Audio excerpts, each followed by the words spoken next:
नमस्कार, आप देख रहे हैं सत्य हिंदी और मैं हूं आपके साथ कृति सिंह। अगर आप अमेरिका में नौकरी करते हैं और आपका परिवार भारत में रहता है तो आपको भारत में अपने परिवार के पास पैसे भेजने के लिए भेजी गई रकम का 3.5% अमेरिकी सरकार को देना होगा। मतलब जितना टैक्स आप पहले अमेरिकी सरकार को दे रहे थे उसके साथ ही अब दूसरे देश में पैसा भेजने पर भी टैक्स देना होगा। आखिर ऐसा क्यों और इससे भारत की अर्थव्यवस्था पर कितना असर पड़ेगा, आइए आपको बताते हैं इस वीडियो में। अमेरिका ने हाल ही में वन बिग ब्यूटीफुल बिल नाम का एक नया टैक्स बिल पास किया है जो विदेशों से अपने देश में पैसे भेजने वालों को प्रभावित करेगा। इसका सबसे ज्यादा असर भारत पर पड़ने वाला है क्योंकि भारत को अमेरिका से सबसे ज्यादा रेमिटेंस मिलता है। रेमिटेंस का मतलब होता है वो पैसा जो कोई अपने विदेश में नौकरी करते हुए या काम करते हुए अपने देश में रहने वाले परिवार या रिश्तेदारों को भेजता है। जैसे अगर कोई भारतीय अमेरिका में काम करता है और अपने घर वालों को भारत में हर महीने पैसे भेजता है तो वो पैसा रेमिटेंस कहलाता है। भारत के लिए ये पैसा बहुत ज़रूरी है क्योंकि इससे यहाँ के परिवारों और अर्थव्यवस्था को काफ़ी मदद मिलती है। वन बिग ब्यूटीफुल बिल के तहत विदेशों से भेजे गए रेमिटेंस पर 3.5% तक टैक्स लगाया जाएगा। इसका सीधा सीधा मतलब ये है कि अमेरिका चाहता है कि अगर कमाई अमेरिका में हो रही है तो दूसरे देश में पैसा नहीं जाना चाहिए और अगर भेजा भी जाए तो अमेरिकी सरकार को भारी भरकम कीमत भी चुकाई जाए। शुरुआत में प्रस्ताव रखा गया था कि इस टैक्स की दर 5% रखी जाए, लेकिन लंबे विवाद और चर्चा के बाद इसे घटाकर 3.5% कर दिया गया। ये नया टैक्स 1 जनवरी 2026 से लागू किया जाएगा। हालांकि इस बिल में एक महत्वपूर्ण छूट भी दी गई है। अगर कोई व्यक्ति कानूनी रूप से अमेरिका का नागरिक है तो उसे ये टैक्स नहीं देना होगा।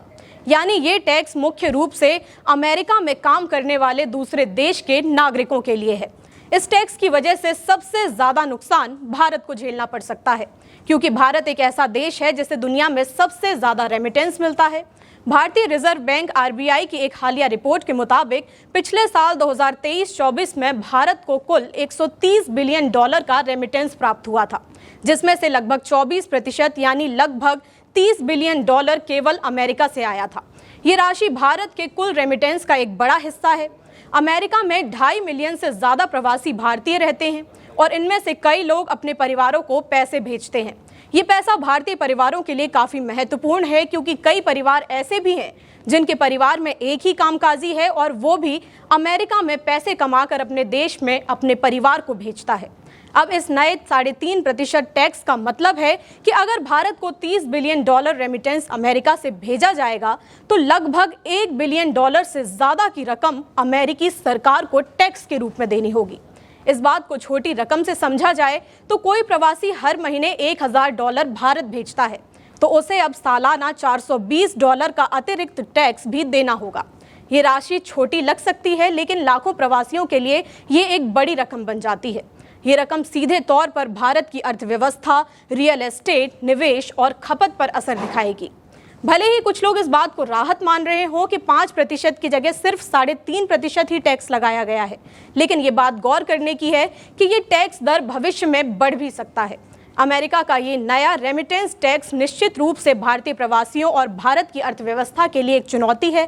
इस बिल के पास होने के बाद ये चर्चा एक बार फिर से तेज हो गई है कि पहले टैरिफ और अब रेमिटेंस टैक्स। अमेरिका हर बार अपनी मनमानी कर रहा है और भारत की तरफ से कोई प्रतिक्रिया देखने नहीं मिल रही है। लोग सवाल उठा रहे हैं कि आखिर ऐसी क्या वजह है जो अमेरिकी राष्ट्रपति ट्रंप के मनमाने फैसलों पर भारत मौन साधे हुए है।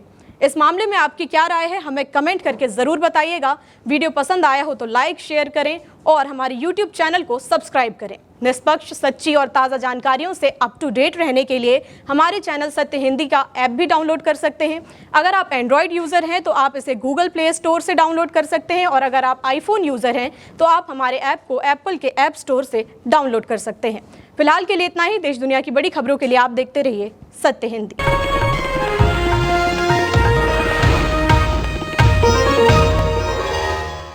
Copyright disclaimer under Section 107 of the Copyright Act 1976. Allowance is made for fair use for purposes such as criticism, comment, news reporting, scholarship, and research. Fair use is a use permitted by copyright statute that might otherwise be infringing.